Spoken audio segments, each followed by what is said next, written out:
Adams lanza su campaña de reelección y ataca al candidato demócrata. Encuentran muerta mujer de 73 años con 80 perros en su casa de Brooklyn. Supremo respalda a Trump en su intento de limitar la ciudadanía por nacimiento. Condenan a pelotero dominicano Wander Franco.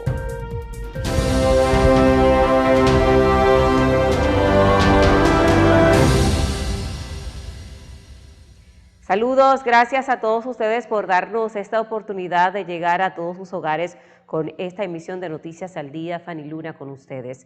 La defensa de Chance Diddy Combs, conocido como Diddy, definió este viernes en su juicio de Nueva York la relación del rapero con la principal víctima, Cassie Ventura, como una gran historia de amor moderna. Pese a las acusaciones de agresión física, violación y tráfico sexual vertidas por el cantante. Diddy, vestido con un jersey beige y unos pantalones gris, entró al tribunal y saludó al público, en el que se encontraban 3 de sus hijas y su madre, para luego abrazar uno por uno a su equipo legal. La audiencia de hoy comenzó algo más tarde de lo previsto, ya que uno de los miembros del jurado llegó más tarde de lo acordado. El rapero, que miraba fijamente a su abogado mientras éste hablaba, enfrenta 5 cargos, 1 por asociación ilícita, 2 por tráfico sexual y otros 2 por transporte para ejercer el proxenetismo. El alcalde de la ciudad de Nueva York, Eric Adams, se propuso persuadir a los votantes escépticos para que le concedieran un segundo mandato. Organizó un evento inaugural de su campaña de reelección independiente tras una acusación de corrupción, una controvertida destitución y su decisión de abandonar las primarias demócratas. En las escaleras del ayuntamiento, Adams repasó sus logros políticos mientras salpicaba su discurso con algunas pullas contra el esperado candidato demócrata Zohran Madani, que lo describió a este joven como un joven liberal, como un niño de privilegios sin logros políticos reales ni política realista. Estas declaraciones son una elección entre un candidato con experiencia y uno con una cuchara de plata, dijo Adams. Una mujer de 73 años fue encontrada muerta junto a aproximadamente unos 80 perros en su residencia en el vecindario de Mill Basin en Brooklyn, Nueva York, informaron las fuentes policiales. Además, los oficiales respondieron a una llamada del 911 en el 2780 de X y la 66 Street a las 6:43 de la madrugada del jueves. Al llegar, encontraron a la mujer en el suelo sin responder, quien fue declarada fallecida en el lugar. Autoridades llamaron a la Sociedad Americana para la Prevención de la Crueldad contra los Animales, también la Unidad de Servicios de Emergencia del Departamento de la Policía de Nueva York y el Control Animal para retirar de manera segura a los perros de la vivienda. El caso se mantiene en investigación. El presidente estadounidense Donald Trump clamó victoria este viernes después de que la Corte Suprema se mostrara a favor de levantar los bloqueos en tribunales a su orden para limitar la ciudadanía por derecho de nacimiento, un fallo que le permitiría a la administración aplicar una polémica política temporal suspendida tras varias demandas. Gran victoria en la Corte Suprema de Estados Unidos. Incluso el fraude de la ciudadanía por nacimiento ha sido indirectamente duramente afectado, escribió el mandatario en sus redes sociales poco después de conocer la decisión de la mayoría conservadora. 6-3 del Supremo en la votación. En su publicación, Trump también insistió en que el derecho recogido en la enmienda 14 de la Constitución tuvo que ver con los bebés de esclavos, una afirmación que el republicano ha defendido durante la campaña presidencial del 2024, cuando prometió negar la ciudadanía estadounidense a hijos de padres indocumentados o con visados temporales. El Tribunal Supremo se posicionó este viernes a favor de los padres contra la presencia de libros LGTBI en escuelas primarias, al señalar que no se puede exigir que los niños pequeños participen en lecciones con obras que entren en conflicto con sus creencias. La máxima instancia judicial consideró que un gobierno obstaculiza el ejercicio religioso de los padres cuando les exige someter a sus hijos a una instrucción que representa una amenaza muy real de socavar las creencias y prácticas religiosas que los progenitores desean inculcar. El Ejecutivo, en su opinión, no puede condicionar el beneficio de la educación pública gratuita a la aceptación de los padres de dicha instrucción. Teniendo en cuenta esos principios, el Supremo concluyó que es probable que los padres tengan éxito en su impugnación de las políticas de la Junta Escolar. Y precisamente con esta misma información, este fin de semana se espera que millones de espectadores, miembros de la comunidad LGTBQIA+, y aliados asistan al desfile de orgullo gay en Nueva York. La marcha, considerada una de las manifestaciones más grandes del mundo, comenzó como una manifestación anual para conmemorar los disturbios de Stonewall en 1969 y desde entonces se ha convertido en un símbolo global de resiliencia, unidad y activismo. El embajador de Estados Unidos en México, Ronald Johnson, aseguró que la frontera entre ambos países está cerrada a toda actividad ilegal, a la vez que mostró su voluntad de trabajar con la presidenta mexicana Claudia Sheinbaum para fortalecer la relación bilateral más especial de Washington. Déjenme ser claros, la frontera está cerrada a toda actividad ilegal y el presidente Donald Trump lo ha dicho claro. Estamos completamente comprometidos a desmantelar las organizaciones criminales transnacionales y las redes de narcotráfico, aseguró Johnson durante la celebración de los 249 años de la independencia de Estados Unidos en su residencia en la capital mexicana. El embajador estadounidense, quien asumió el cargo en mayo, celebró que la relación de Washington con México es única y la más especial. La presidenta de México, Claudia Sheinbaum, pidió al gobierno de los Estados Unidos que presente pruebas sobre las acusaciones contra las entidades financieras mexicanas, CI Banco, Intercan y Vector Casa de la Bolsa, por sus supuestos vínculos con operaciones ilícitas como lavado de dinero ligado al narcotráfico. Porque la mayor información que venía era de transferencias que se hicieron a través de estas instituciones bancarias, de empresas chinas con empresas mexicanas.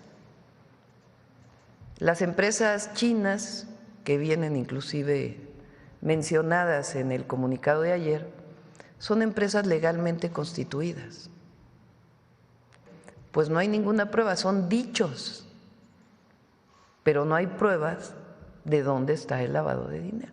La reacción de la gobernante mexicana ocurre luego de que el miércoles, el Departamento de Tesoro estadounidense incluyera a las 3 instituciones financieras en una lista de entidad bajo observación por presunto lavado de dinero y relaciones con el crimen organizado.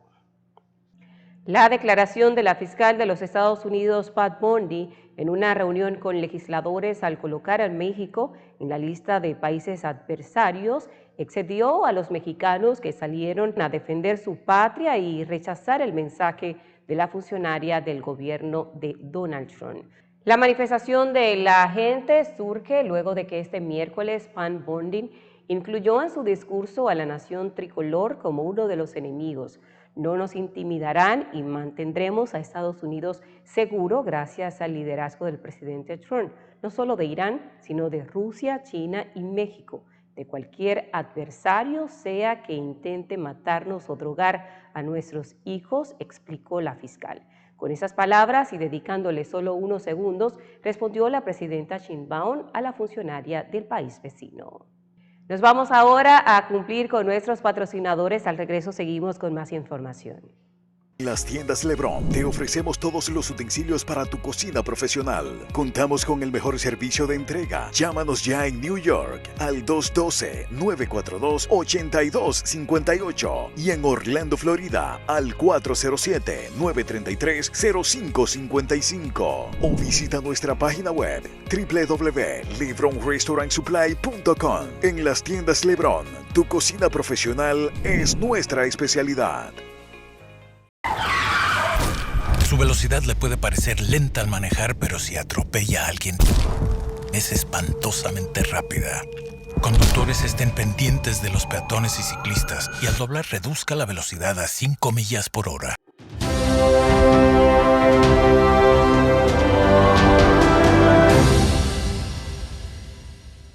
Gracias a todos ustedes por continuar con nosotros.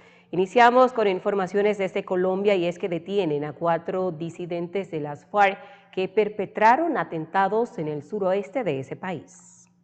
Las autoridades colombianas detuvieron a 4 disidentes de las antiguas FARC que participaron el pasado 10 de junio en los 19 ataques con explosivos y hostigamientos armados en los departamentos del Valle del Cauca y Cauca, que dejaron 8 muertos y decenas de heridos. La policía detalló en un comunicado que los detenidos hacen parte del Frente Jaime Martínez del Estado Mayor Central, la mayor disidencia de las FARC, y se les atribuye la planificación y ejecución de los atentados en el municipio de Jamundí, en el Valle del Cauca. Por esa razón, deberán responder por los delitos de concierto para delinquir, terrorismo, homicidio agravado y porte de armas de fuego. El 10 de junio hubo 7 atentados en el Valle del Cauca y 2 en el Cauca que se cobraron la vida de 8 personas, entre ellos 2 policías. En total, los atentados dejaron más de 40 heridos en distintos municipios de los 2 departamentos y fueron atribuidos a las disidencias de las FARC que comanda alias Iván Mordisco, uno de los principales jefes del Estado Mayor Central. El presidente de la República Dominicana, Luis Abinader, sostuvo una reunión de alto nivel con el expresidente Danilo Medina en la Casa Presidencial del Partido de la Liberación Dominicana, con el objetivo de continuar el diálogo nacional en torno a la crisis que atraviesa Haití y avanzar hacia una posición de Estado sólida, coherente y consensuada ante la comunidad internacional. El presidente Abinader destacó que en este diálogo con el presidente Medina han dado seguimiento a los temas sobre la situación y la crisis de la República Dominicana y Haití, en continuidad de los compromisos asumidos durante la reunión que sostuvieron en el Ministerio de Defensa.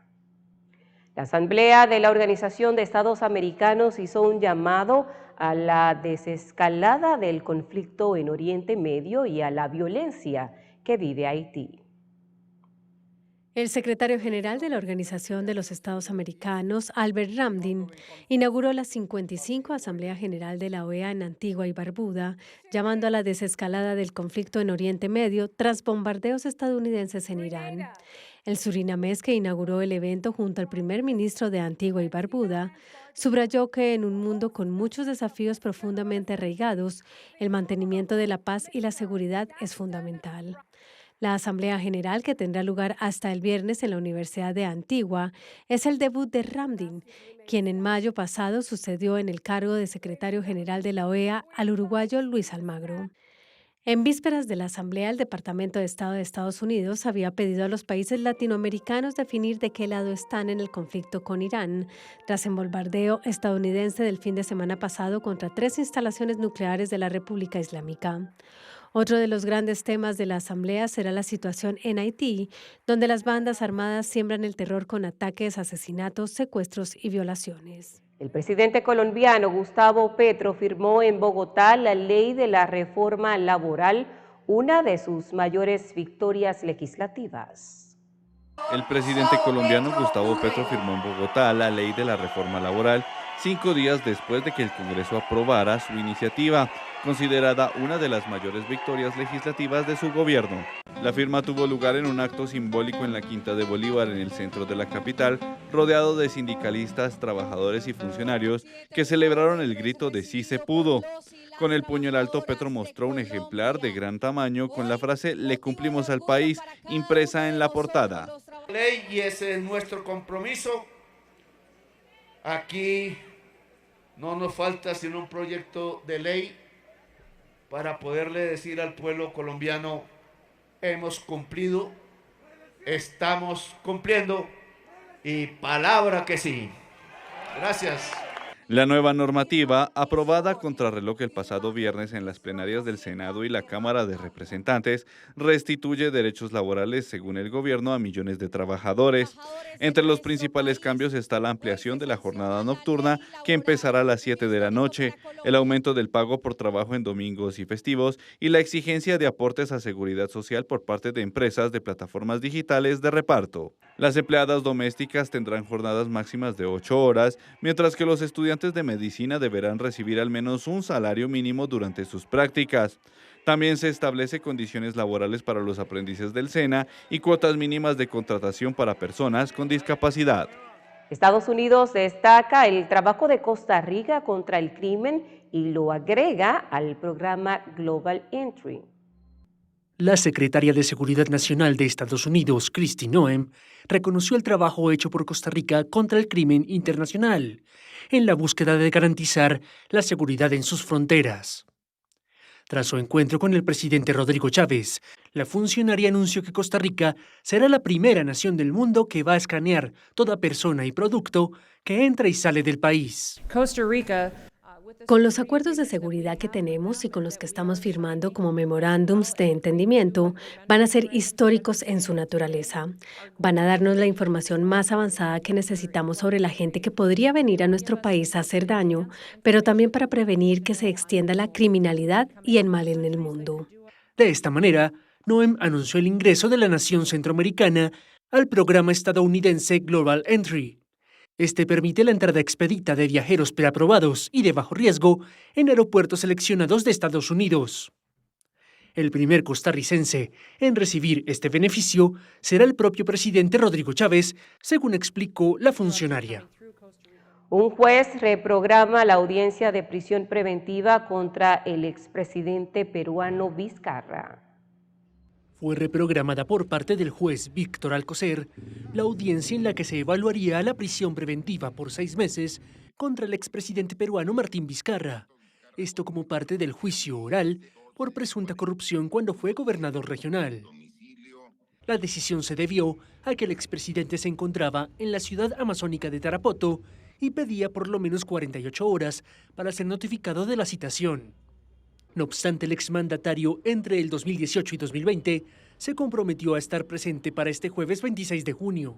En estas circunstancias, para demostrar mi predisposición permanente a colaborar con la justicia para que usted, señor magistrado, tome la mejor decisión, yo mañana a las 5 de la tarde estaré presente físicamente en esta audiencia. El fiscal Germán Juárez señaló a los periodistas que no quería tomar la ausencia de Vizcarra como una burla, sino como una forma de dilatar la audiencia. Precisamente, la solicitud de prisión preventiva fue hecha por la Fiscalía ante el vencimiento del impedimento de salida del país impuesto al expresidente mientras enfrenta una petición de 15 años de cárcel. Detienen en Paraguay a 9 presuntos miembros de bandas de narcotráfico y reclutamiento. La Policía Nacional de Paraguay detuvo este miércoles durante un operativo en el centro de Asunción a 9 presuntos miembros de bandas dedicadas al microtráfico de drogas y al reclutamiento de adolescentes para integrar organizaciones criminales similares a las brasileñas. En Asunción se desarrollaron 9 allanamientos simultáneos en el barrio Ricardo Brugada, una zona de escasos recursos conocida localmente como La Chacarita, la cual está situada en los alrededores del Palacio de Gobierno, la sede del Congreso y otras entidades de la capital paraguaya. Más de 300 agentes policiales y una comitiva del ministerio participaron de los allanamientos. En total fueron capturadas 3 mujeres y 6 hombres considerados cabecillas de diversas organizaciones criminales. En los operativos se incautaron estupefacientes, armas de fuego y dinero en efectivo. Luis López, jefe del Departamento contra el Crimen Organizado de la Policía, dijo en una conferencia de prensa que con este operativo, denominado Dominatus, se logró desarticular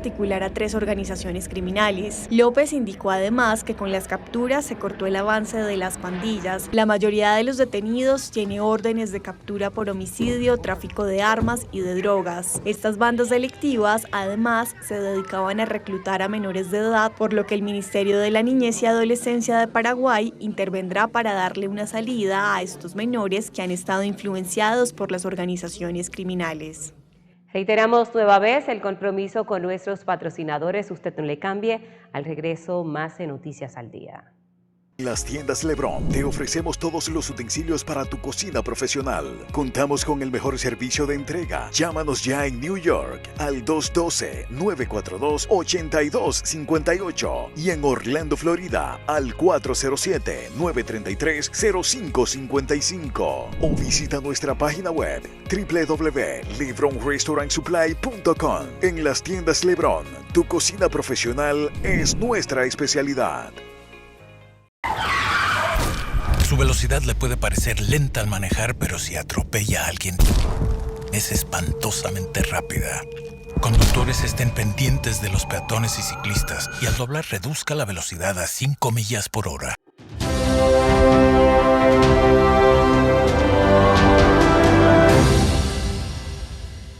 Les agradecemos a todos ustedes que continúen con nuestra programación. Nos vamos a la República Dominicana. El Tribunal Colegiado del Distrito Judicial de Puerto Plata le dictó 2 años de prisión suspendida al pelotero dominicano Wander Franco, acusado de abuso y explotación contra una menor de 16 años. Franco tendrá que cumplir con múltiples condiciones para mantener su libertad condicional, indicó la magistrada Yacaira Veras, que la condición principal es que el torpedero de Tampa Bay Race no se acerque a menores de edad con intenciones sexuales. Junto a Franco fue condenada la madre de la menor de edad víctima del delito a 10 años de prisión por haber sido comprobado que explotó sexualmente a su hija buscando obtener un beneficio económico de parte del pelotero, así como al lavado de activos. Un aficionado que atacó verbalmente al segunda base dominicano de los Arizona Diamondbacks, Ketel Martes, en el juego del martes contra los Chicago White Sox en el Wright Field, fue vetado indefinidamente de todos los estadios de las Grandes Ligas. Marte fue visto llorando en el campo después de que el aficionado le gritó un comentario despectivo sobre su difunta madre durante su turno al bate en la 7ª entrada de la victoria 4-1 de Arizona sobre Chicago. Según un portavoz de los White Sox, el personal de seguridad del estadio informó que el aficionado de 22 años estaba muy arrepentido y compungido después de haber hecho y admitió haber sido muy inapropiado y estúpido con sus comentarios. Otra persona confirmó que la Major League había vetado al aficionado de todos los estadios de las Grandes Ligas. El gran incendio forestal que se declaró este viernes a las afueras de Atenas ha obligado a las autoridades a emitir órdenes de evacuación para 5 localidades, mientras los bomberos luchan por contener las llamas que ya han quemado varias casas en esta zona. Más de 160 bomberos con 64 vehículos, 12 aviones y otros 12 helicópteros cisternas operan cerca de la pequeña localidad costera, a unos 35 kilómetros al sureste de Atenas, donde se declaró el incendio, aseguraron las autoridades. La vocalista del grupo colombiano Aterciopelados, Andrea Echeverry, pone a mujeres en el centro de su muestra de cerámicas en Bogotá. La vocalista del grupo colombiano Aterciopelados, Andrea Echeverry, lanzó su nueva exposición de cerámica Nicho Candela en Bogotá, donde reúne obras que ha creado a lo largo de su carrera y que abordan temas como la maternidad, el erotismo y la violencia de género. Como una misión, como un deseo, como muy íntimo mío, ¿no? De ser mujer de una manera totalmente original, mía, y que convoque un poco respeto y dignidad. La exhibición incluye piezas de trabajos previos como Ovarios Calvarios, que recuerda a mujeres víctimas de violencia sexual en Colombia, y de Tripas Corazón, donde rendía homenaje a la versión en vivo del álbum El Dorado. Echeverry narró de dónde viene el título de la exposición Nicho Candela. Y hay una canción del disco El Dorado que se llama Candela. Entonces, pues por ahí le metimos la candela y del disco Genes Rebeldes, que es el último, hay una canción que se llama Mi Nicho. Pero nicho también como que tiene que ver como con altar, como con cierta religiosidad, como con también cierta exclusividad, ¿no? Como con una cosa, por lo menos en música, un producto de nicho es que no es masivo, sino que es como para menos gente. La muestra aborda temas como la maternidad, el erotismo o la violencia de género empleando símbolos femeninos y religiosos. Hubo una primera carátula del Dorado que fue censurada, que era la Virgen con mi cara. Después en la Rolling Stone salí como con Virgen, que yo como que no me queda muy claro, yo no es que sea devota, pero también en este momento de hipersexualización, como que la Virgen tiene su encanto. No sé, aunque insisto que no es como una cosa de religiosidad, pero pues sí siento mucha cercanía, no sé por qué. La cantante explicó que elaboró algunas de las figuras mientras producía el disco Genes Rebeldes y aseguró que siempre trata de unir música y cerámica en su proceso creativo. La exposición es de entrada libre y podrá visitarse hasta el 11 de agosto en la Galería Arte Salón de Bogotá. Les agradecemos a todos ustedes la sintonía. Hemos llegado al final de esta emisión de Noticias al Día. Fanny Luna les acompañó. Reiterarles el compromiso que tienen con nuestra programación.